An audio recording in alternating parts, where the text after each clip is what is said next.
So, hello everybody. Thanks so much for joining us this evening. So my name is Chris Gilmore. I don't know, not sure if I know everybody on the call tonight or not, but I'm coming to you from an area called Central Ontario in Canada. Um, the actual local kind of name of the area or the lake that I'm on is Neengetawayamog, the name given by the Anishinaabe peoples of this land here. It's the land of many lakes and many rivers, and we're up on this big land formation called the Algonquin Dome. Not quite as high as that mountain in the background there, but it's a real beautiful part of the world, and I feel really blessed to be here on this land at this time and to learn a little bit about the story and the history of this land. And that old story of this land definitely relates to what we're gonna dive into tonight. So we're going to go on a little bit of a journey tonight, and I want to explore the idea of nature connection and nature observation. Um, but we're going to do it in hopefully, a much deeper way than just, basic observation as it relates to permaculture. And what I mean by basic observation is like, okay, so I've got a piece of property and I'm thinking about planting gardens. So, I want to observe, how the light moves across the landscape, and I want to observe, how the water flows and where I might want to plant the apple trees. And all of what we're going to talk tonight absolutely applies to that and informs that.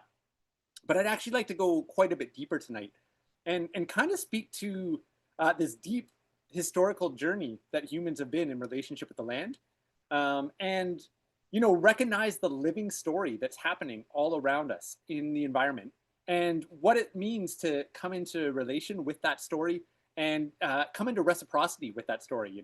Where we're a living part of the ecology of our environment, and we're interacting with it, and we receive so many gifts from it, and in return we also get so much back. And how when we walk in and kind of tap into that kind of a relationship with the land, it can inform the way that we design our gardens, design our lives, design our communities, and even our culture and who we are as people. So we're going to start a little bit kind of broader tonight and a little more philosophical. I want to share a few stories, and then I'm going to kind of hone it in as the evening goes on and share some real kind of tangible tools, I guess we'll call them, or practices for starting to work on what I like to call learning to read nature's language. Reading the depth of the story being told all around us. That language that the birds are singing about every day. When the birds make sounds, they're not just making pretty noises. They're actually communicating. So what does it mean to actually have an idea of what they're communicating it about and how it informs us? When we look at the clouds blowing above us, sure, there's pretty faces that we can find in them, but there's actually messages in the cloud. They're telling us what the weather is about to do. They might be telling us what the weather is going to be doing for multiple days ahead of time, without needing our phone to be able to tell that. Oh, it's funny because of the virtual background, you can't see it super well. So many of us rely on the weather network or the app on our phone to tell the weather. For most of human history, we didn't have access to that. We looked at the clouds. We listened to the wind. We felt the humidity against our skin and the barometric pressure inside of our body as our gauge for how to tell the weather. So that's kind of the journey I want to go on with tonight. And I'm maybe going to start this journey off with kind of naming these kind of two frictions that I feel in the world. And I'm curious if anybody can kind of relate to these. Um, and sorry, I shouldn't say two frictions. I'm going to name a friction between two concepts of time is actually what I want to say. A friction between two concepts of time. And on one level, and I'm sure most people can feel this at least a little bit, there's this modern world time that we're in, where everything just seems so busy and like it's moving so fast. We're literally seeing an exponential rise in, the population of the human species across the earth. And of course, the exponential impact of that. It feels at least like, things like climate change are speeding up right now. Environmental degradation is speeding up. And then mix that with the technological world. We have like the advancement of AI and big data and all these data centers going up, and things are happening politically at an unprecedented rate. So there's this, everything just feels like it's moving so fast, and there's so much going on right now. And I hear people talk about that all over the place, almost in this place of overwhelm. And when we're taking that all in, if we're kind of earth sensitive people, people that really care about the planet, care about the children, care about the future, it can also kind of put us into this place of like this really fast time of feeling like, oh my goodness, like we need to implement solutions now. We need to get things done fast. Time is running out when it comes to climate change. Or it might even be like, man, I'm really worried about the direction the world's heading. Like I feel an urgency to like get my family better prepared and, get that off-grid permaculture homestead or get the food growing or whatever it is. So there's this one very modern concept of time where everything's moving very fast, and everything's very busy, and we have these to-do lists. And I want to contrast that and kind of speak to this friction that I feel in my own life and I observe all around with this much older, broader sense of time. And I'm going to take a breath and slow down a little bit as I say this one, because even just speaking those last ones, it sped up my voice a little bit. But there's this broader sense of time, this ancient sense of time, that doesn't work in lifetimes. It works in thousands of years, tens of thousands of years, millions of years. We think about Earth time, we think about universal time, right? Some of these natural cycles, those mountains behind me, those were formed over millions of years, right? This big crater that's now full of water behind me in this virtual picture, the story of that landscape is working over hundreds of thousands of years and millions of years. It's a very, very different time frame. And I'd like to pause right now and just acknowledge the cultural wisdom that comes from people that live close to the earth, kind of prior to some of our more modern technologies that really held teachings and ways around this ancient way of time. And I got a couple stories I kind of want to speak to that night around that. The cultural wisdom that comes from cultures really around the world that were tapped into this different sense of time. And yeah, I'm gonna share an interesting one right now. I've been really blessed to spend some time with a number of different First Nations communities here in Ontario, both being able to sit in on experiences and teachings, but also working directly in these communities and being involved in various different projects. And there's two stories I want to kick us off with tonight that kind of speak to this time, but also very much relate to this topic of nature observation and connection that we want to go on tonight. And don't worry, I'm going to bring this all back into the permaculture lens before we finish tonight and kind of weave it into design and those kinds of aspects. But the first one goes back to, I would say, a life-changing experience I got to go on probably about, maybe 15 years ago. I got to go up to a place called Ujiboujaman, which is up in very, very northern part of Canada, up on the northern tip of the boreal forest, not too far where it shifts from boreal into the tundra, up near James and Hudson's Bay, so incredibly far north. And I got the pleasure and the honor of spending a week on a trap line with some Cree elders up there, and basically living out in their bush camp with them, with a crew of my friends. A friend of mine had been going up there for years and built some relationships and invited us to come up and meet these trappers. And before we were heading up there, my friend had actually said to me, "Hey, Chris," and he really wasn't just saying it to me. He was saying it to like the group of friends that he was bringing up. He was saying, I want to encourage you to be really quiet this week and to not ask a lot of questions. It's a different culture up there. It's a different way of living up there. And I just want to encourage you to just be quiet and to observe while we're going up there. So interesting enough, we're up there. We meet these people, very lovely. We go out to their bush camp, and it's the very first day, and we're going out onto the ice to actually set a fish net under the water. And this is a pretty special opportunity for me because I'm not legally allowed to set nets for fish.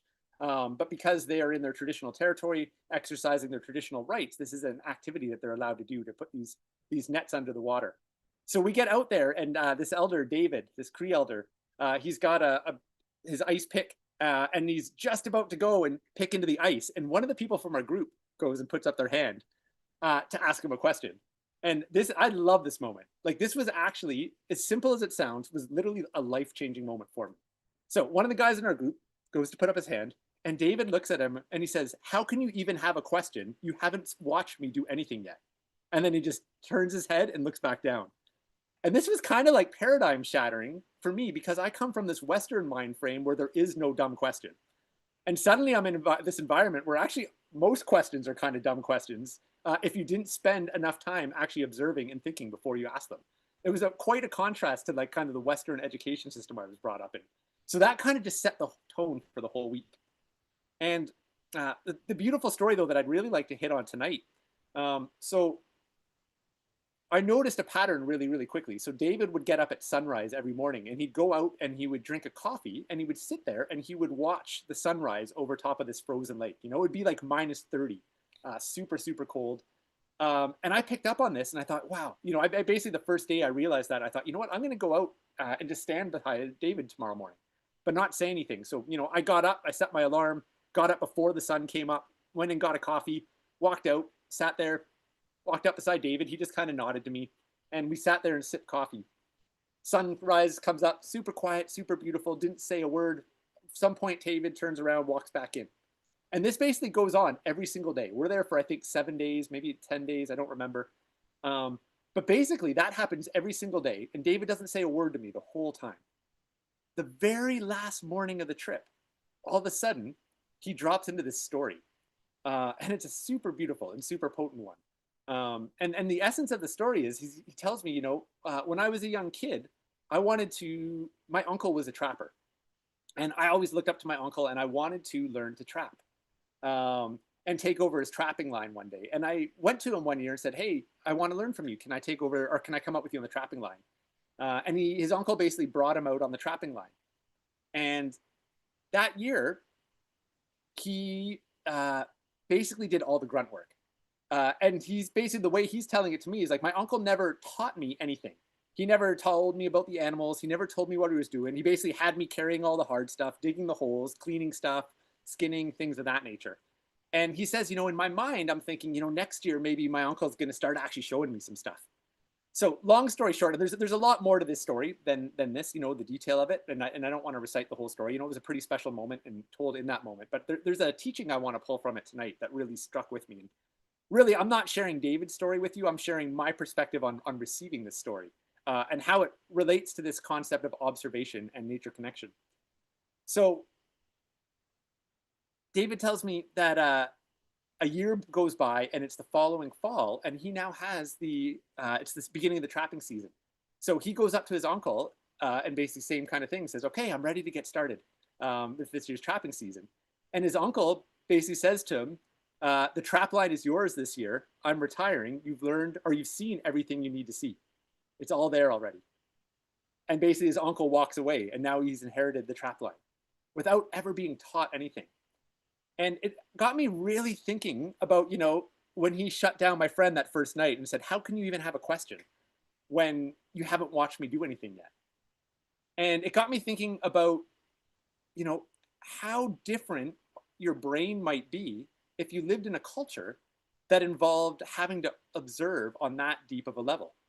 And, I'm not saying modern Western education is bad or wrong or anything. It's not a critique. It's just, recognizing these different worldviews, these different concepts of time in context to our topic tonight, which is observation and awareness. And I want to think a little bit about how that might impact our brains and how in turn that might impact our relationship with the land and what we observe, and then how that guides us to design or interact with the land. The other one I think about in there, is oral tradition. And, I think about, in our modern world today, nowadays we're interacting with AI where we can literally go on and talk to AI about almost anything, and right off the bat, just glean all this information. A couple of years ago, we weren't interacting with AI, but I could still pick up my phone and I could Google anything I wanted. Go back a couple of decades, we didn't have phones in our pockets, but we still watched TVs and we watched the news and we had storybooks. But imagine when you start going back hundreds of years to thousands of years, depending on what culture you come from, to a time where we weren't writing things down, that deep wisdom and life lessons were actually passed on orally. And to get the lessons, you had to sit patiently through long stories and remember the details of long stories. And that you might be expected to tell those long stories as you got older later on in life. And it's just an interesting thing to consider how that might impact our brain and how in turn that might impact how we interact with the land and how we observe and interact, two principles of permaculture.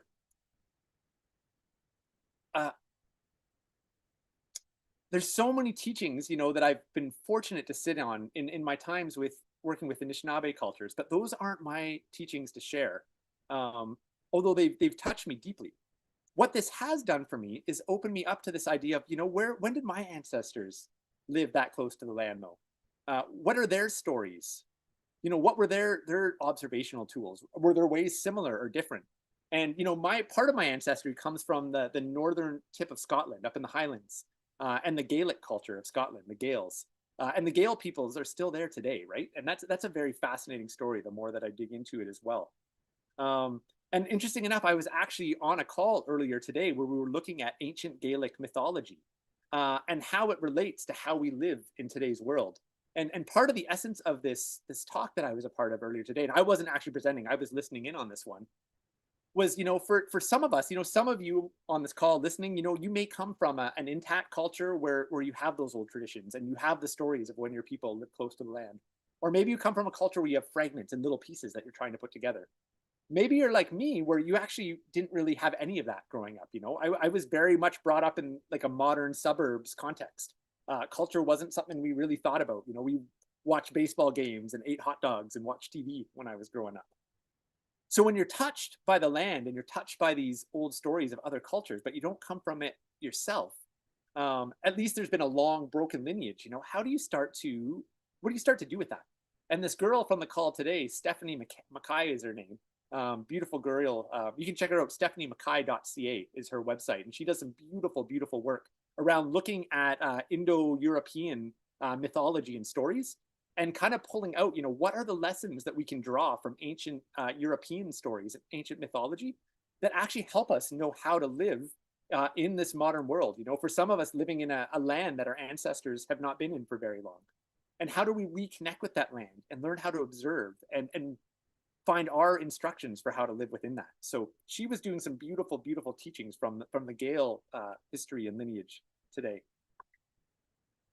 So I'm gonna tell one more story here, and then we're gonna kind of start shifting into the nature connection.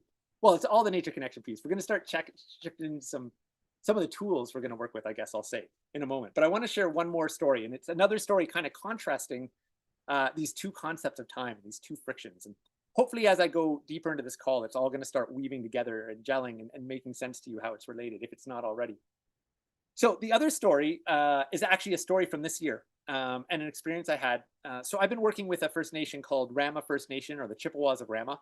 And I'm actually in their traditional territory. That's where my home is today, Neengetawayamog, which I shared with you earlier. And I've been working down in an area called Aurelia that's about an hour and a half south of here. So Aurelia is the current name of the town. But oh my goodness, it's on the tip of my tongue. McJickaning is the traditional Anishinaabe name of that area. McJickaning, referring to the ancient fish weirs of that area. So I'm part of this beautiful experience that we're doing down there with Rama First Nation right now. That's based around the 13 Anishinaabe moons. And I'm actually a facilitator for this experience. Now, I don't share any of the Anishinaabe teachings because that's not from my lineage. What I share as part of this program is more of the land-based experiences, the naturalist stuff. How do we read the weather? How do we read the tracks? Foraging for plants and medicine, survival, tool use. So that's kind of what I bring into this program, and I'm co-facilitating it with a good friend of mine, a guy Caleb Musgrave, who's from Hiawatha First Nation, and he's Anishinaabe as well. And maybe I'll get Charles, if you're there, to throw the link in the chat here really quick. But we've been actually recording the teachings that he's been doing. So these sessions are half Caleb sharing about the 13 Anishinaabe moon teachings from his culture, and then me sharing about kind of the naturalist teachings, which is what I'm going to start to go in with you folks a little bit tonight. And those are actually up on YouTube. And we did design them with the Rama community in mind. But I got permission from Ben, who's the person who brings us down to the community to do this, to be able to share them tonight. And Ben was all for us being able to share it, because there is a lot of wisdom, I think, that we can all glean, as long as we're respectful about it and, we're not taking it as our own. We're not necessarily hearing the stories and go sharing them as our own stories, but we're drawing inspiration from them, appreciation from them, and using that to inspire our own deep journeys into land, culture, ancestry, all those kinds of things.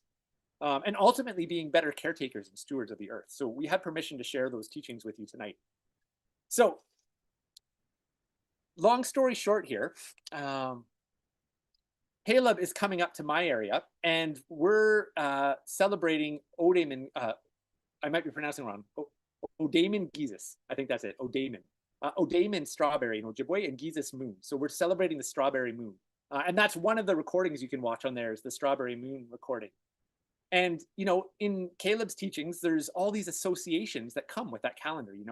What are the things that are happening in nature when the strawberries come into bloom, when they start to produce their fruit? There's instructions for how to live in right relation with the land. There's instructions for where we want to gather for food, that are essential to our seasonal living. And one of the ones with the strawberry moon is that's also the time of year when the sap is running in many of the trees and the bark is really easy to peel.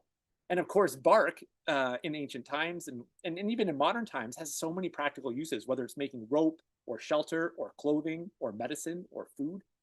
So it's a very, very important time for harvesting bark. So Caleb is actually coming up here, and this is a really special moment because we're on the lakes of oh my goodness, I keep mixing them up. Ningetawayamog, Lake of Bays here in Ontario, which is the traditional territory of the Rama peoples, and amongst many other First Nations communities. But they're actually living down south right now on the reserve there, the community we're working with. And we're going to actually harvest birch bark on the land during the strawberry moon and bring it down there to do a basket making workshop. And we're going out and we're gathering spruce roots from the land up here, from the property that my wife and I tend to bring these down south. So long story short, there's so many pieces I could share from this story. I'm feeling that friction of those two concepts of time. In one concept of time, we're involved in this ancient human practice of being in relation with when the bark starts to peel and gathering roots from the land and all of the beautiful things that come along with that. And then I'm also feeling this friction of like, it's springtime and I'm going away for the weekend and we need to get a whole bunch of bark peeled for this workshop. And I'm worried, are we going to have enough? And we still got to pack the truck and I still got to pack my own gear. And I've got a big garden and I'm worried about, oh, we're in planting season. Is the garden watered? And did I do this? And did I do that? And oh, did I answer all these emails? And I'm out doing this beautiful thing that's such a sacred gift. And at the same time, I'm really wrapped up in my head and really just my mind spinning out on the to-do list. And I've noticed, it's interesting, we're out harvesting spruce roots and I'm having no luck. Like I'm down there and I've got a digging stick and I'm in the soil and I'm actually getting frustrated. I'm doing this beautiful thing, but I'm finding myself getting frustrated in this moment because I'm not finding roots and it's like, it's not happening fast enough. And all of a sudden, I stop for a minute in this moment of frustration and I hear Caleb and he's singing this beautiful song in his language. I don't know what the song was about or what he was singing, but he's humming it. And instantly I just like, it just settled me in this way where I was like, wow, I'm over here all wound up in my head about the to-do list. And here's this guy that's over there. He's got the same to-do list as me. And he's singing right now as he gathered these roots. So I took a deep breath and I thought, wow, Chris, where are you right now? You're not here right now. You know, you're in this very fast modern time. Is that where you want to be when you're actually interacting with the land? Is that healthy for you and your body? Is that healthy for the tree that you're picking the roots from? Probably not. So I take a moment to slow down and I actually end up walking back to the house and I go to get some tobacco and I come back and I put some tobacco down on the ground in gratitude, which is a practice that I do when I'm out with Caleb, one that he actually encourages me to do when I'm out with him. And I put this tobacco down on the ground and I sit down for a second and I just listen quietly and I look around and there's these 3 young spruce trees that are just like, it's almost like they're glowing. You know, I just look over there and they're glowing to me. They're singing to me. And I'm just instantly like, wow, those are the trees to go to right now. And sure enough, I go over with my stick and the very first little dig I do, there's the start of this beautiful spruce root. And I start following it along. And suddenly I've got this like 8-foot long spruce root. I'd probably spent 45 minutes out there and I had not gotten a single nice spruce root. And once I shifted into this different way of relating to the land and this different time, suddenly it was just like, oh, that's the tree. It's speaking to me right now. And the root just came so effortlessly. And it was this beautiful, beautiful remembrance of a different way to be in relation to the land. And I'm telling this story because I think it actually relates to permaculture design and how we think about designing our gardens, designing our communities, designing our lives. It's really easy to design and get into permaculture from an academic perspective, from an intellectual perspective. And it's important too. Again, this isn't a critique of the academic or that side of it. You know, there's so much value in that, you know, to read a book on permaculture, to watch a video, to listen to a podcast. There's so much value in that. But the academic part is only one way to be in relation with this practice we call permaculture. The other way to be in relationship with it is actually through this ancient way of relating to all our relations, to the land. And it's through actually using our body, through using our senses, and to actually listening to what the land is telling us. I remember in my early 20s, and I'm 45 right now, so that gives you a little bit of scale there. So about 25 years ago, when I first started kind of going deep on my naturalist journey, I remember being 20 years old and realizing that I didn't actually know what a robin call was. And I felt almost embarrassed because I'm like, robins have been singing in front of me for 25 years. And I'm actually a pretty outdoorsy person. How did I not? And this came to be like, I thought I knew what a robin call was, but I was listening to somebody do a talk and he gave us a quiz on birds. And one of the quizzes, so he was playing different bird calls and we had to listen to what it was. And one of them was a robin call. And I got it wrong. And I thought, wow, that is so humbling right now to be 20 years old, 20 years of listening to robins right in my own front yard, and I don't actually know what a robin call sounds. And beyond that, this guy that night, this man by name of John Young, introduced me to this idea that, the robin's not just making the call that's the robin call. They're like, dee-doo-dee, dee-doo-doo, dee-doo-dee, dee-doo-doo. The robin's actually singing about something. It's literally communicating. It's talking about the weather. It's talking about predators. It's talking to its loved ones or its mates. Like there's actually a language that robins speak, right? We just hear sounds, but they're actually saying real things. And it was this like mind-blowing moment in my journey because I spent my whole life in the outdoors. I went camping and I went away to camp and I was a Boy Scout and I went on canoe trips. I thought I was an outdoorsy person. To realize that one, I didn't know what a robin call sounded like, and two, I had never even considered that there might be a language going on there and that maybe humans could actually interact with that language was just this mind-blowing moment for me in my own personal journey. So I want to bring this back to the permaculture piece again and come to a conversation that I had last week over the internet with somebody. And then from there, we're going to shift into looking at some of these pieces and how we can start to learn to speak that language. And that's ultimately where I want to go with this call tonight. And I say, how can we learn? Some of you may already be very advanced in this, Some of you, I don't want to assume that you don't have a deep relationship with the land or you're not already in the type of relationship I'm speaking with. So I want to share some tools, though, that hopefully some of you will find valuable in starting to piece some of this together in a really potent and powerful way. That's what I'd like to share here tonight. That's inspired by some of these stories that I'm sharing right now. So let me just pick up my thread here. So the conversation I'm having the other day, I get an email. So I write a newsletter through Chris Outdoors, and I write 2 or 3 emails a month, and I try to make them really kind of inspiring, educational, and a lot of them are themed around topics of things like permaculture and resilient living, things like emergency and disaster preparedness, and pieces like nature's language. Reading the story and the signs that are in the wildlife tracks, that are in the birds, that are in the weather. One of my passions is kind of weaving those different worlds together in my work, and that's what I write about in my newsletter. So I'm writing this newsletter. I put this newsletter out about reading the weather, and I get this almost like angry email back from a girl who's basically telling me that all weather is fake and manipulated and controlled by humans and cloud seeding.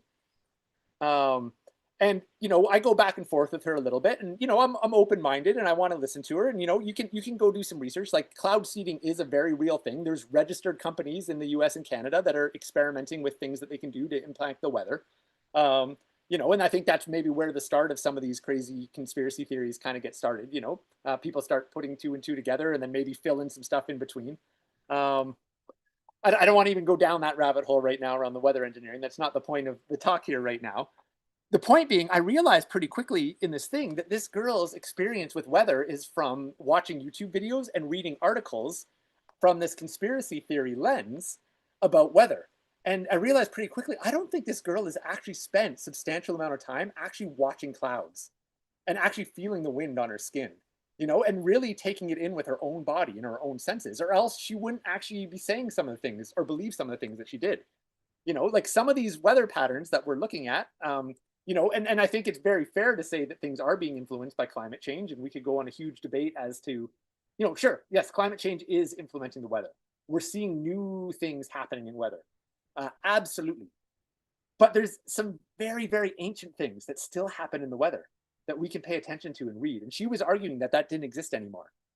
So the reason I tell this story, it's not so much about this girl. The reason I tell this story right now is to share that, when we're not actually grounded in deep observation of the earth, it's really easy to be swayed by information and academics and non-academics, theories, opinions. Um, there's a lot of smart people that share all kinds of things on the world. But if you spend a lot of time reading and watching and listening to computers and people, but don't balance that with an equal or greater amount of time, literally listening to the birds, literally watching the clouds come in and out and thinking about, oh, well, the clouds did this today. And the next day, the weather did this. And then the day after that, the weather did this. And then you watch that over decades, and suddenly you're able to actually find those patterns. Oh, yeah, those cumulus clouds, they come in light and fluffy, on those days. And all of a sudden, they start to stretch vertical instead of horizontal. And then the bottom edge of it gets a little gray, and the top starts to get a little more irregular. And then it stretches a little bit more. And suddenly, you hear the rumbling, and then this thunderstorm goes through. And then the thunderstorm finishes really quickly, and then it's sunny and beautiful a day. Or, maybe the pattern is you're sitting out there and it's been, really nice for a few days, and all of a sudden the wind shifts directions. And you look up and it looks like there's little moguls in the sky. And they're kind of like those fluffy cumulus clouds, but they're actually quite a bit higher, and there's lots of them. Hence, they look like moguls in the sky. And then those disappear and it gets sunny again, and maybe you stop thinking about it. And then slowly this haze comes in, right? And coming out of that haze, maybe it's 12 hours later, maybe it's 24 hours later, you get a light rain. And then that light rain slowly transitions to a heavy rain, right? And then that heavy rain like really sinks in and it pours and it lasts for a day, 2 days, 3 days, right? There was very distinct signs for the storm that was going to come in and out really quick, and the storm that was going to settle in and last for a couple of days. There's signs to whether after the storm, is it going to get hotter or is it going to get colder? Those signs are around us all the time. And, there's stories about those signs that have been told for thousands of years, they're written in very old literature and old texts. And they still exist today, even though there's climate change. And, maybe there's larger scale weather manipulation, maybe there's not. I'm definitely making the argument that weather is very real, though, and it's not all human created, because those patterns I just identified to you there have been around for a very, very long time. There's something very important and very grounding in actually tuning into those patterns as a human being in this world where, we're getting all this information thrown at us, especially if you're somebody that wants to get into regenerative living and get into things like permaculture, right? To be able to ground what you're reading and what you're learning in classes with actual observation out on the land of how these cycles work and how they interact with each other. So where I'd kind of like to go with the second half of this call here, and the plan is to wrap up in maybe 25, 30-ish minutes right now, is to share a few tools that I've found particularly valuable in this, what I call learning to read the language of nature, whether it's the story being told in the weather, whether it's the story being told in the birds, whether it's the story being told in wildlife tracks, whether it's the story being told by a tree. There's a few places that I found to be particularly inspiring and particularly potent in my own learning journey in developing observation skills and developing like deep connection to the land. So I'm going to share one more story here, and then I'm going to actually get into a few teachings around things you can actually try and implement. So this next story is one that integrates the story of the birds, which we've talked about a little bit tonight, bird language, as well as the story of the weather, and puts them together. It's actually two quick stories. So I'm going back to my early 20s again, where I've just been introduced to this idea that there's a language in nature, and that birds communicate things. And I'm starting to go out into the woods, and I'm spending a lot of time just sitting and observing, And I think that's when I actually realized, I'd spent my whole life in the woods, but I was always doing things. I was hiking, I was canoeing, I was rock climbing, I was water skiing, I was doing whatever, an activity in the woods. I was gardening. That's very different than actually just sitting and just purely listening and just purely focusing, right? Two very different things. And somebody might be trying to put their hand up. I don't know. I keep seeing a hand kind of flashing down there. I will open it up for discussion and conversations in a little bit, but I'm going to kind of just get through this first flow first. And then we'll kind of open it up if anybody wants to jump in. So it's kind of new to me, this idea that, maybe sitting and observing without doing things is part of the missing piece, and why I didn't know what the robin's voice sounded like. So I'm sitting in this forest one day, And, I'm listening to all the birds. And I particularly remember blue jays, that cheer, cheer, cheer, cheer. And then there's the cardinals that are doing their like laser like sound. They're like, doo, doo, doo, doo, doo, doo, doo, doo. And there's a few different sparrows. I think there's a white-throated sparrow that's doing that like dee dee dee dee dee dee dee dee dee dee dee dee dee dee. So I'm sitting and listening to all these beautiful birds singing, and it's the middle of the afternoon. It's probably like 1 o'clock in the afternoon, and all of a sudden it goes dead quiet, and I'm just like, oh, that's interesting. It's almost kind of eerie. Oh, speaking of tracking, I wonder if that hand isn't me putting my hand up that's making a reaction. I don't know. Anyways, so I'm listening to all these birds going on, and it suddenly goes dead quiet. And I don't really think much of it. Well, I notice it, but it was like, oh, that's kind of interesting. And, I'm sitting there still, and maybe 5 minutes go by, and all of a sudden, things go pitch black, and this like wall of snow comes in. And this is springtime. I think it's April right now, like middle of April. And all of a sudden, it's dumping snow on top of us. And I'm just like, I basically just like, oh, wow, it's snowing. I'm in a t-shirt. And I kind of jump up and I throw my backpack on and I run home, and I don't think too much of it. It was actually a few years later that I realized that was bird language. Those birds actually told me that that weather system was coming before it actually hit. And if I know how to read those patterns, I can actually listen to the birds for indicators about things that are going to happen in the landscape, whether the weather is about to shift or whether there's a predator in the landscape. I remember reading a book by a man named Jim Corbett, who was a famous wildlife tracker in South Africa. And he became famous for going and hunting, or going and tracking and finding tigers that had become man-eating tigers, literally tigers that were eating people. And he would go out by himself, and he would always refuse to go with anybody else, and he would refuse to bring a firearm with him when he first went out. He would literally go out seeking an animal that had killed many people without a weapon and without other people. And in his stories book, he's basically talking about how, people would always be like, Jim, you're crazy. Why would you do that? Or how are you even thinking about doing that? And he's like, I don't understand how anyone gets eaten by a tiger. He says the birds always tell us where the tigers are. And I remember reading that, and it was just like this light bulb went off. He's like, how does a tiger sneak up on you? The birds tell you where the tigers are, right? If you live in cougar country, the birds potentially can tell you where the cougars are, right? It's really amazing when we tap into this language, because they're singing about what's going on around us. If something is sneaking, the birds get interested in that. And if you can pick up on that subtle body language, you can actually know, oh, wow, the bird's behavior had changed. So I'll tell one more quick story here, and then I want to get into these kind of teachings that I want to share. So jump ahead. Actually, you know what? I'm going to leave that story out.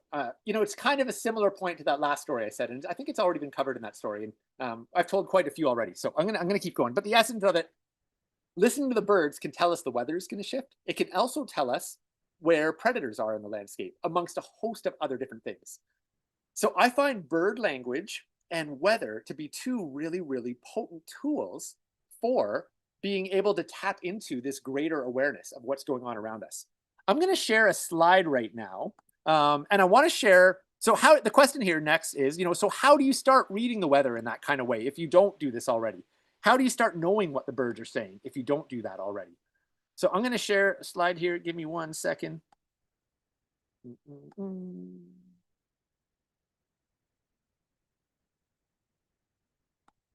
This is a really, really potent concept, and we're going to talk about it in context of weather, but you can also talk about it in context of birds. You can talk about it in context of wildlife tracking. You can also talk about it in context to personal safety and staying safe in dangerous environments.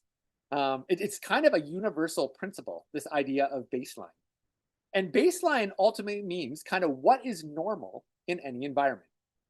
So baseline means what is normal in any environment, and not just what is normal, but like what is the pattern of normal within an environment over the course of a day, over the course of a week, over the course of a season, over the course of a year? What is the pattern of normal in an environment over a period of time? So you'll notice that on the left there, I have the word activity written. So this is the amount of activity happening. And on the bottom, we have time. So we're basically tracking activity over time. And we're going to talk about this with the birds to start with. So if you think about bird calls on a day, let's actually go right now, or maybe we'll back up just a little bit. We'll say kind of like late spring, early summer bird activity. During the night, there's very few birds that make noises unless something happens, right? During the night. There are some birds that'll sing just after dark, or just before the sun comes up. But in the middle of the night, the birds are generally quite quiet, outside of a few exceptions, maybe the owl that you're hearing off in the distance, I think about the barred owl around here, the hoo, hoo, hoo, hoo, although much deeper than that. Hoo, hoo, hoo. I can't do a good one, but the barred owl, or those owls singing at the night. So it's often quite quiet in the nighttime. And then just before the sun comes up, you usually have those early riser birds, the keeners that start making their first calls in the morning, right? And you get those first few little bird calls that might wake you up, or maybe if you're already up, tell you that the sun is about to rise. Sometimes it's still pitch black. Then usually the sun starts to crest, and then there's just this symphony of bird calls. So if you were to track that activity level, kind of looking at this chart there, you would see that, kind of 7 a.m., let's say, depending on when the sun's rising, you get this huge spike in activity. We have high level of activity, as it shows on the bar on the left. We call that the morning chorus, right? And that happens in many, many different environments. Now, the morning chorus, that intensity of birdsong doesn't last very long. The sun comes up, everything wakes up, they sing, and then slowly birds start going about their day, and they're maybe they're gathering food, maybe they're nest building, maybe they're mating, whatever it is in their seasonal cycle. But that bird activity kind of tapers off a little bit, and there's still calls and there's still alarms and there's all these things going on, but it's a little quieter. We go to this kind of more moderate level. Now, particularly on a hot day, although this is kind of normal most days, when you get to kind of like mid-afternoon, like 3 o'clock in the afternoon, it's usually the quietest time of the day for the birds, right? They've been up doing their thing all morning long. They've been busy, they've been feeding. Things are tired. It's the heat of the day. It's hotter. There's actually this time period in the day where it's usually quite quiet. You're not hearing a lot of bird activity. Then, right before the sun's about to go down, you get another little blast, but it's not usually as vibrant of a blast as it is during that morning chorus. And then it just goes, the sun goes down and then it just drops off and it goes completely quiet for the night. So this we would call the baseline of the birds over the course of a day in their overall activity level. Now, this is going to change a little bit from one season to the next. It's going to change a little bit from one ecosystem to the next. But in general, like this is a pretty good version of the baseline of the birds throughout the years and the seasons. Those peaks and valleys are going to change a little bit depending on them, right? One component of being able to actually read the story in the birds, and this is what happened for me that night. So imagine, actually, I'm going to grab the little marker here for a second. Where's the animate button? I think I've got it there. I want to grab the little pencil. Oh, I think I have it. Oh, yes, I can draw. Great. So in my story I told you a second ago, it was 1 o'clock in the afternoon. So if I draw a line up at 1 o'clock in the afternoon, it's an area where there's still a moderate level of bird activity going on. And I've been listening to that moderate activity of bird activity. Now, if I go back to this line, though, I was basically tracking that moderate level of bird activity. But all of a sudden, the bird activity literally went like this, like it was nighttime, right? We call this right here a break in the baseline. There's a change in what's normal. And when we pick up on a change in what's normal, then suddenly there's an opportunity to say, what's going on here? There's a story unfolding right now. There's a piece of information being given to me. This is what I call nature's language, being able to pick up on the baseline and what's going on, and then picking up the anomalies in the baseline. And what is that actually telling us? And maybe we want to react to it. I would argue, actually, no, I'm not going to go there quite yet. So bird language, here's one example with birds, right? We could also do this with weather, right? And think about climate change right now. And here's the thing. When we track over 100-year period, it's normal to have extreme weather events, right? Extreme weather events have gone on since the beginning of time. But what we need to do to say, is climate change increasing or is extreme weather increasing? What we need to do is have the baseline over a long period of time. The baseline over any one given year doesn't actually really tell us whether climate change is happening or whether increasing extreme weather is happening. Any given year, we can have a crazy extreme weather. And you can follow weather records back hundreds of years and find extreme weather events or years that were off the charts. They had, you can find things like the time of like the Dust Bowl, or like, if you go look up, if you don't heard of this one, look up the Little Ice Age in Europe. There was a 300-year mini ice age in Europe where the temperatures actually cooled for quite a number of years, right? We can find many anomalies, some of them 100 years old, in weather in time period that weren't caused by, human caused climate change, that were anomalies in weather. But if we track that baseline over hundreds of years, which we have the data to do this now, right? We can say, well, this is kind of what's normal over a 100-year period, which is beyond a year period. And we're starting to see these anomalies, and we're starting to see them more frequently, and we're seeing them in places. And that's what starts to allow us to make an argument that, oh, yes, maybe extreme weather is increasing. Maybe this climate change thing is real, because we're seeing these anomalies outside of baseline of that multi-100-year time frame that we look at, right? So we can look at anomalies in the weather. Now, we just did that with climate change, but we can take that on a normal day with that story of the clouds. I'm going to just stop this share for a second here. Oh, hold on. No, I want to go back up. I want to clear that. And I'll just sit here for a second, actually. So if we think about that, I talked about this in context to climate change, but on a normal day, if we start to think about weather, actually, you know what? I'm gonna go into the weather piece right now. I'll come back to birds in a second here. So I'm going to pull up one more screen I want to look at with you. If you can just give me 1 second here. And oops, I want.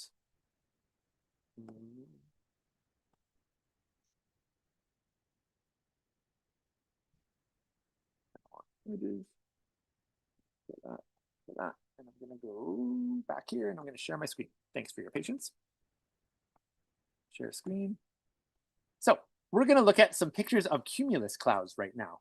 And this is what I was kind of having this little bit of an argument with this girl over the internet the other day, where she was telling me, that all weather is manipulated and controlled by humans. And I was saying, some of these cloud patterns are very, very ancient.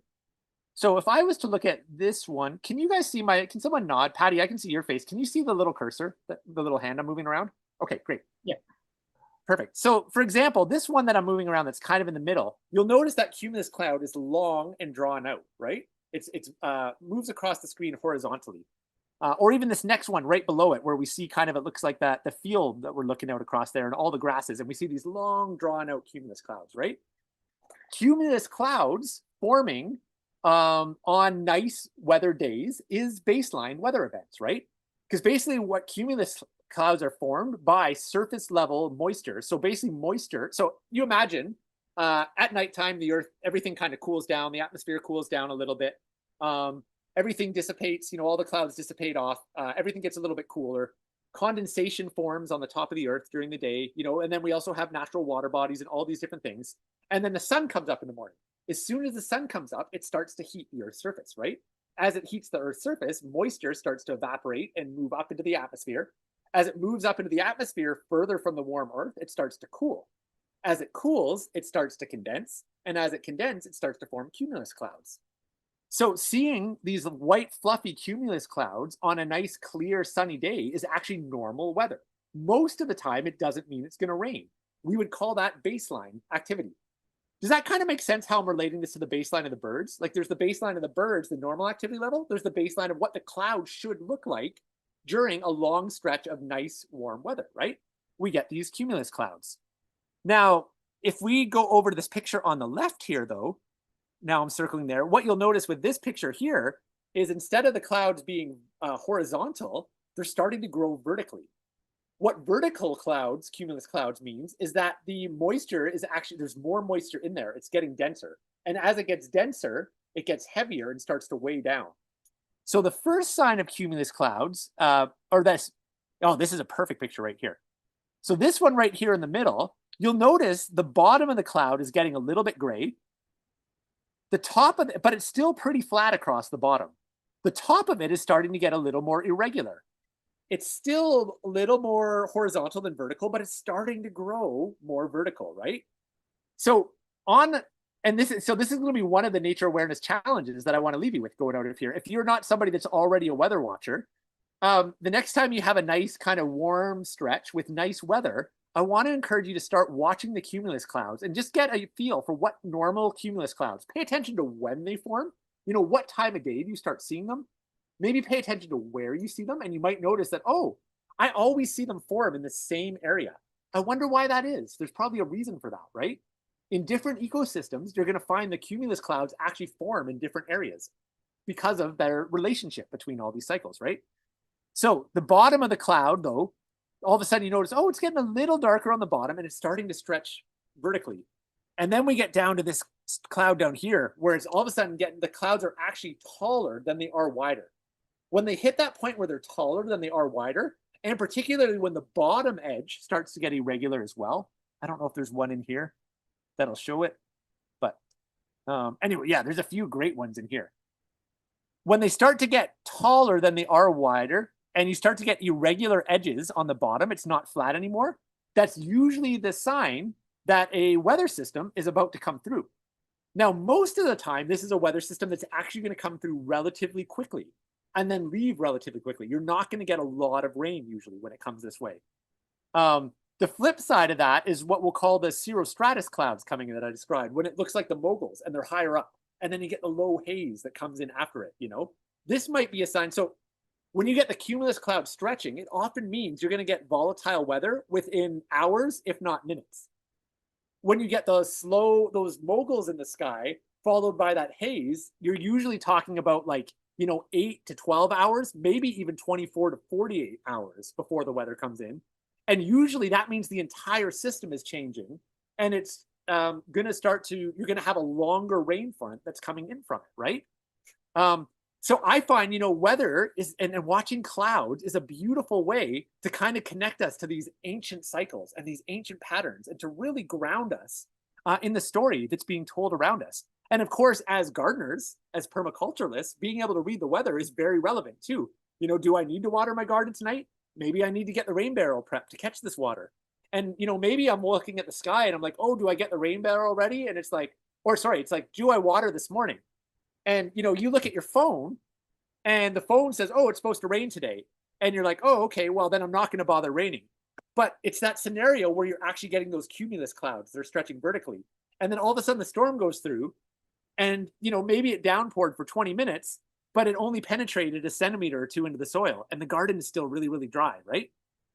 When you were looking at those cumulus clouds, you could have been like, you know what? I bet you we're not going to get a lot of rain, even though those are rain clouds forming, or my phone is telling me it's going to rain. Maybe I will actually water the garden anyways. Or by starting to water it, if it's been really dry, maybe that little bit of rain will actually absorb better, because I know it's going to come hard and fast, right? When the rain comes hard and fast and it's dry, it often runs off and doesn't end up in the places we want. If we pre-wet the soil, it's more likely to actually land and absorb and sink in, right?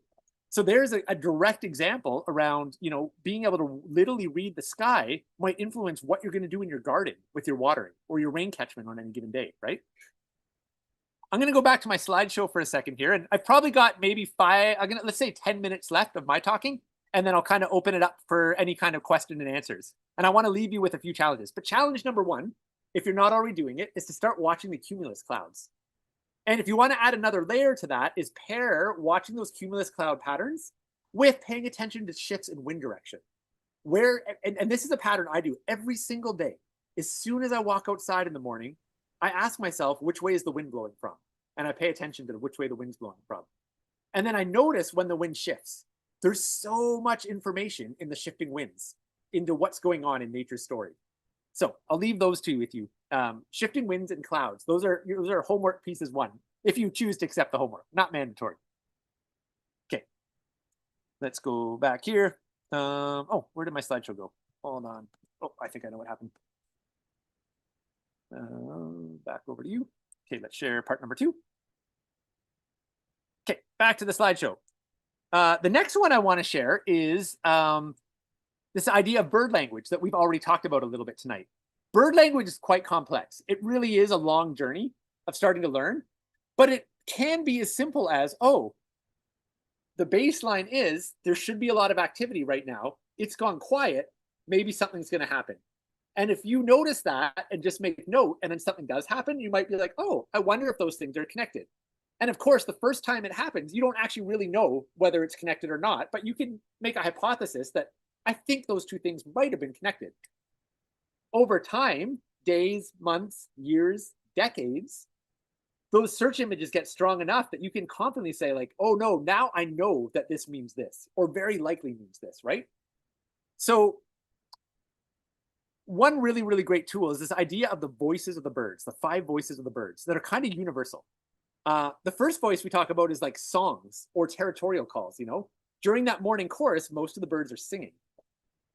Another type of call is the companion call, you know, the 2 birds that are calling back and forth. And if you sit and listen to that symphony of birds, within it, you'll probably notice there's a little like cheep, cheep, cheep, cheep, and there's might be birds singing everywhere, but there's 2 birds that are very distinctly doing a call and response to each other.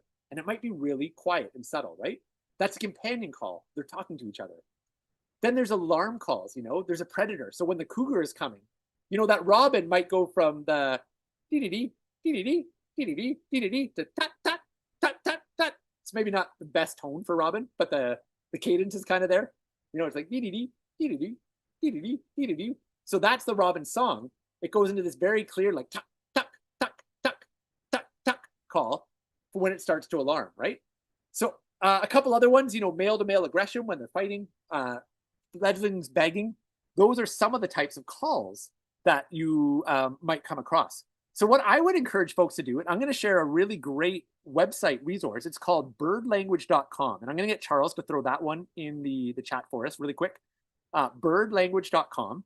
And what's cool about birdlanguage.com is you can go to a bird like the robin or the song sparrow or the junco, and you can play not only its song, because, you know, a lot of, you know, phone apps, for example, like the Merlin bird app on your phone, you can listen to the robin call on there. But very few of those apps actually have like song, companion call, like actually list what those voices kind of mean. So go to birdlanguage.com, pick a bird that's very common where you live, maybe one that you see in your backyard or in your garden that you interact with day to day. And I encourage you to try to learn the different types of calls it makes. What is that bird's song? What is its alarm call? What's its companion call? What does it sound like? While I'm doing things on the phone. What does it sound like when it skirmishes with another bird? And just start to pay attention for that with one bird in your area that's really common. And what you might find really exciting is this literally happened to me. It's funny. I was working on my notes for tonight's call, and I'm sitting there all in my head, you know, and I talked about the difference between being in our head versus in our senses. So I'm sitting there and I've got my notebook and I'm scribbling away, thinking about what I'm going to say tonight. And I'm also thinking about the email I need to respond to and a million other things. And all of a sudden, it's really, really hot. It's about 3 o'clock in the afternoon. It had been very quiet, especially on this hot day. All of a sudden, I realized all of the birds are alarming. I'm like, why is there so many birds calling? And it was enough to make me put down my notebook and walk outside and go look around. Now, I didn't actually find the result of it today, but there was something that was causing that alarm today. And it actually pulled me out of my head, my intellectual mind. And it's kind of funny because I bet you tonight's conversation, well, I'm hoping you guys enjoyed tonight. I bet you tonight's talk is better because that happened.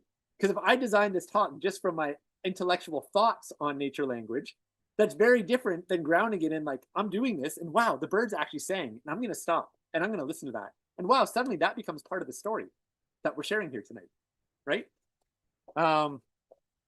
So I'd encourage you to think about the voices of the birds and pick one bird and go to birdlanguage.com, one in your area, learn its song, learn its call, learn its companion call.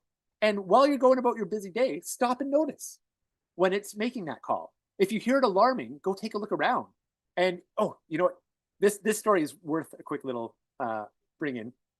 I was downstairs working on my computer last summer, and all of a sudden, I started hearing a robin alarm outside my bedroom window.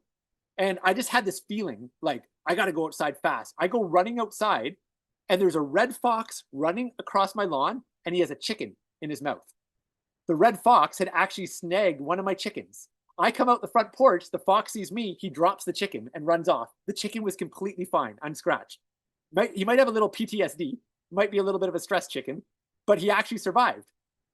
I would not have saved that chicken that day if I had not listened to the robin alarm and not just listened to it, actually reacted.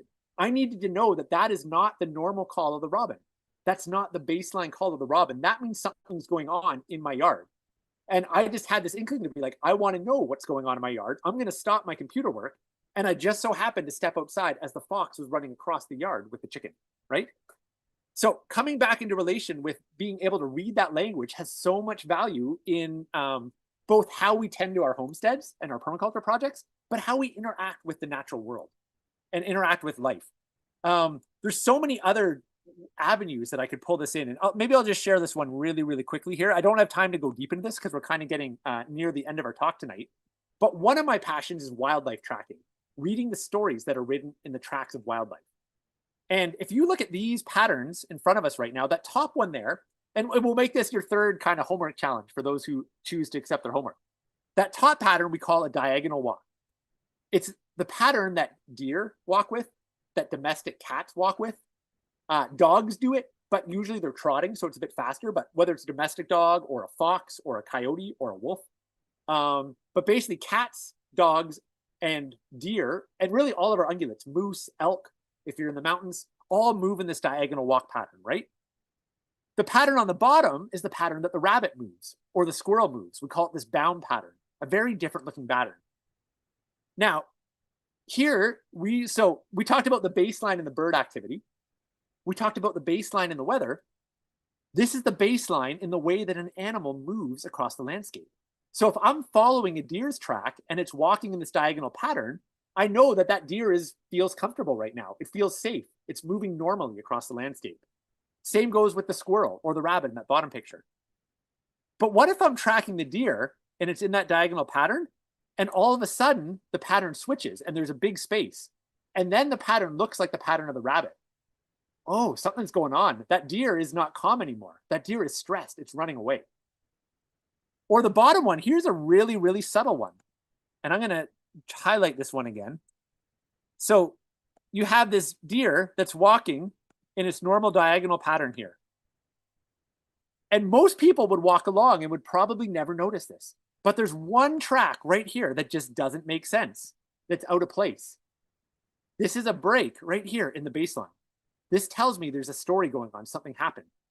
And what actually happened here is as a deer walks, if it stops and it needs to stay there for any given time, its legs are going to be staggered, and that's uncomfortable. So it brings its one leg up beside the other one. And suddenly you have two tracks side by side. In tracking, we call this a T-stomp. It means the animal heard something and it stopped to listen and observe. Right? How easy would it be to be following a deer trail and never notice that one track out of place? But that one track tells you a huge story. It's the start of a story as to what's going on. It's the start of reading nature's language in that one story right there, or in that one track right there. So I'm going to kind of just tell a little bit of a wrap story right now, and then we'll kind of open it up if anyone has any questions or anything that they would like to share about tonight's call. I want to tell one more story from the homestead, and then I want to bring this back to this place that we started around kind of culture as well tonight. And some of the wisdom in ancient culture that we may be able to glean from if we don't come from a culture that necessarily has these ways of deep observation like our ancestors did.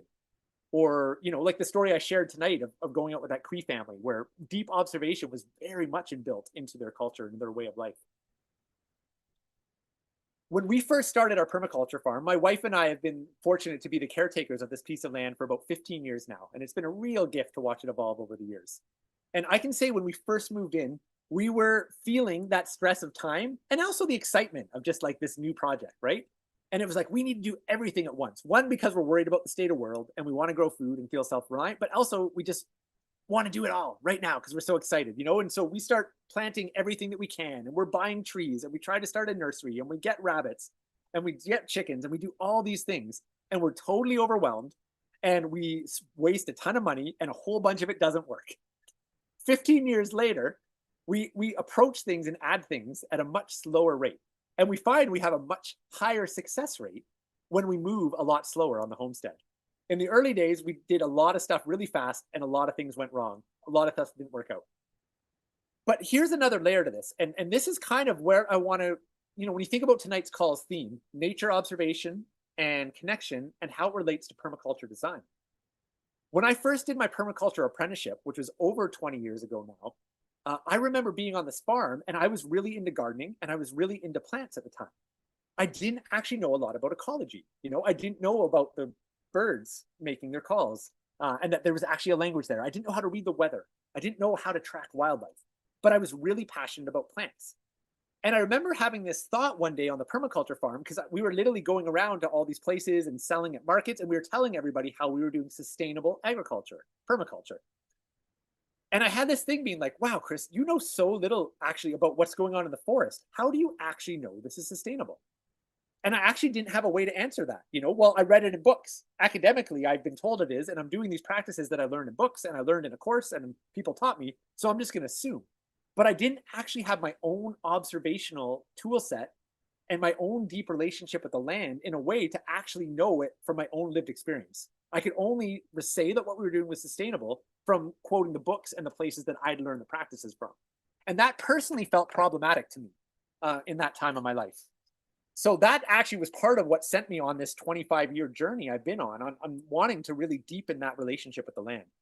So to bring this back to our modern permaculture, when we first started our first year, we were so excited to have chickens. And it was one of the first things we got. We built a chicken coop, we got a bunch of chickens, and we wanted to free range our chickens because we wanted the chickens to have a healthier life, a better quality of life, and we figured the eggs would be healthier.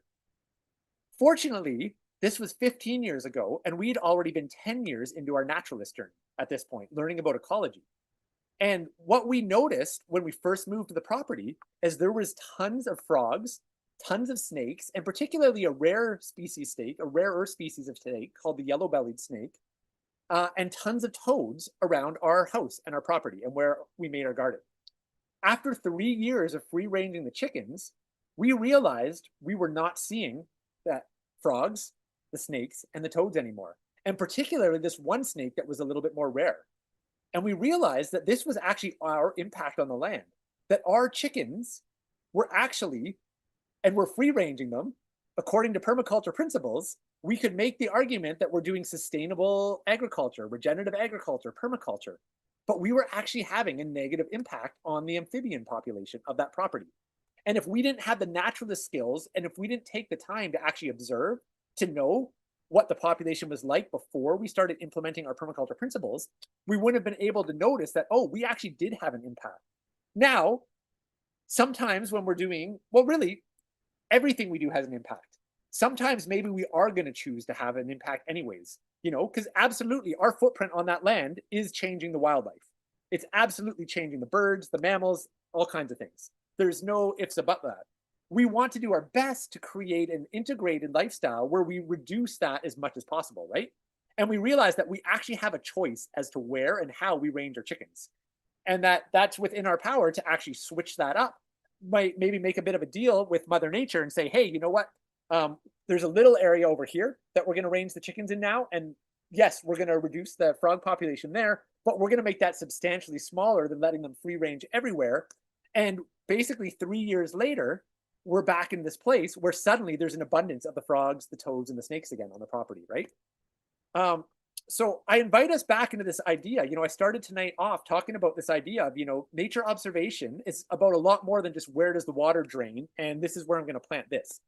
To me, it's about coming back into this reciprocal relationship with the land again, this living story where the land speaks to us and we speak back to it and we interact and we watch the results and then it speaks back to us. And then we have a choice what we do with that. That's what really inspires me in this journey. And then I do want to say again, it's so valuable to be able to read permaculture books, to go to permaculture courses. I was joking about the Bird app on the phone. I use the Bird app all the time. There's nothing wrong with the books and the teachers and the apps, but there is a problem when our relationship is fully from this academic perspective. And I really want to encourage people, especially people in the permaculture world, to make sure that they're balancing that out with that lived body-based experience with the land, being in direct communication with it, learning to read that story of the land. And I started tonight off, honoring the Anishinaabe peoples of this land, and there's many First Nations actual communities that have been in relations with the lands that I sit on today right now. But I speak to the Anishinaabe people because that's where I have some of my own deeper relations. And I've shared about how, I've learned a lot about different time scales, learning, listening, observation from the Anishinaabe people. And it sent me on this journey into my own cultural history. And I'd imagine maybe a couple people on this call share European history with myself. And I've recently been diving into some of the ancient Indo-European mythology and even languages and learning a little bit of Gaelic. And I came across this word not too long ago in Gaelic. culture. And I don't know if I'm pronouncing it. It's spelled D-U-T-A. Oh, geez, I'll have to look up the spelling even, or I'm going to mix it up here. D-U-T-H-C-H-A-S. And I believe it's pronounced something to the essence of Duhas. Duhas, an ancient Gaelic word. And I've been on a journey, and I've actually had some conversations with some Gaelic historians and some people that speak Gaelic about this word.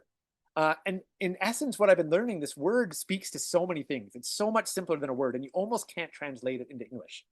But one layer of this word is having deep ancestral connection to a land, deep ancestral blood connection to the land. And for me, I have this deep ancestral connection in my ancestral blood all the way back to the Highlands of Scotland. But then there's this next other part, this sense of belonging, this feeling of belonging to the land. And I actually don't have a sense of belonging in Scotland because I've never been there. But through the stories I've told you tonight in this journey, I actually feel that sense of belonging here in Turtle Island, in Mean Getawayamog, where I sit today. I feel that deep sense of belonging in that relationship with the land here. And that's encapsulated in this Duhas word. And another layer of this, though, that I really love is that when we have that deep ancestral connection and we feel that deep belonging, with that actually comes responsibility. Responsibility to tend that relationship for the present and for the future generations. And all of that is encompassed in this word, Duhas. And I apologize because I might actually be pronouncing it wrong. And if anybody on here knows the proper pronunciation and wants to come in and correct me, I would love that.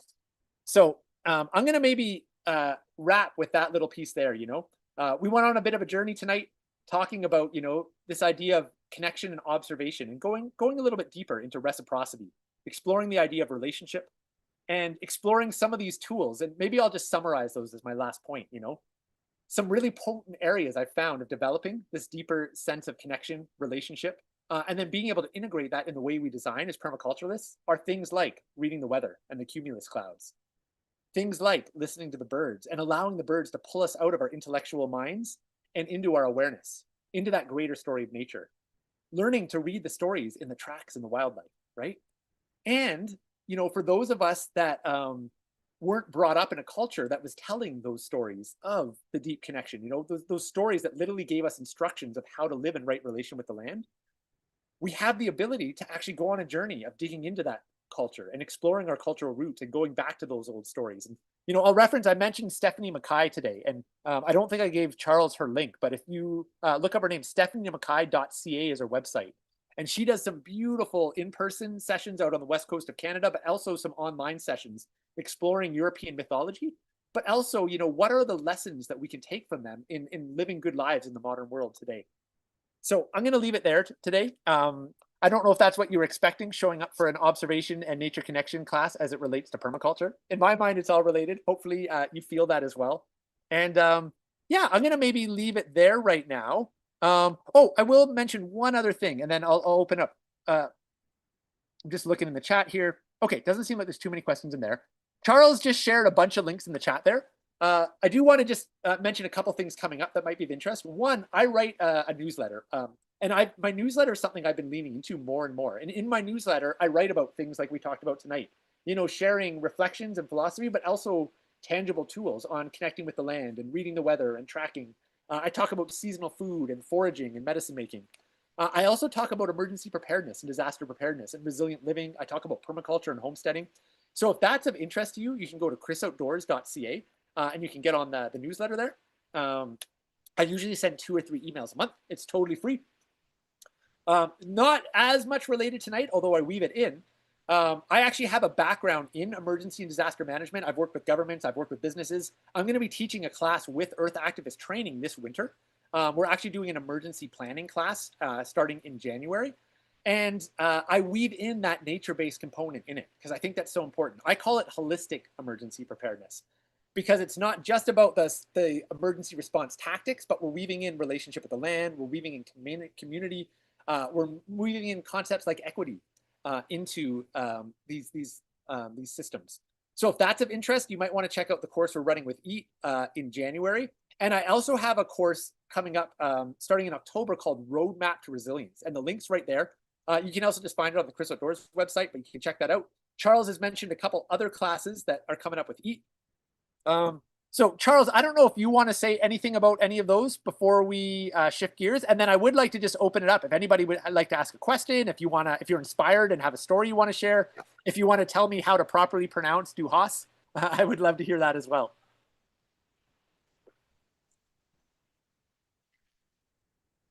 Over to you, Charles. Yeah, I'm finding the button. Hello, everybody. Charles, Earth Training. Yeah, Earth Actors Training has many courses coming up. Hey, Charles, I don't know. Are other people getting the weird volume? You're coming through very broken up. Patty's saying the same thing. It's very choppy, which it wasn't doing that when you and I talked earlier. Let's try. How's this? Much better. That's it. All the microphones. Hello, everybody. Charles Williams with Earth Actors Training. I know some of you, not all of you, but it's good to see you. Chris, thanks for this wonderful teaching and inspiration and storytelling. I always love sitting in on your workshops. Yeah, Earth Actors Training has many courses coming up. Some that are kind of highly kind of permaculture. How do we implement it into our lives, both basic and advanced permaculture coming up this fall. We have some really wonderful things around emergency, as Chris said. There's disaster planning and coming this winter. There's a wonderful bioremediation course. If you're looking at how do you clean up toxins in the environment using ecological tools. Yeah, there's many, many things. You can check it out. The Earth Actors Training has a newsletter and a webpage, and you can check us out. But I just want to say thank you to everybody for coming and joining us. It's really great to have you here. And thanks to those who are here live, and thanks to those who are joining us by watching the recordings. Lovely. And yeah, I'm happy. I don't know if anybody has questions or comments or a little story they'd like to add. If you do, you could just unmute yourself, or you could throw it in the comments. Otherwise, we'll move on.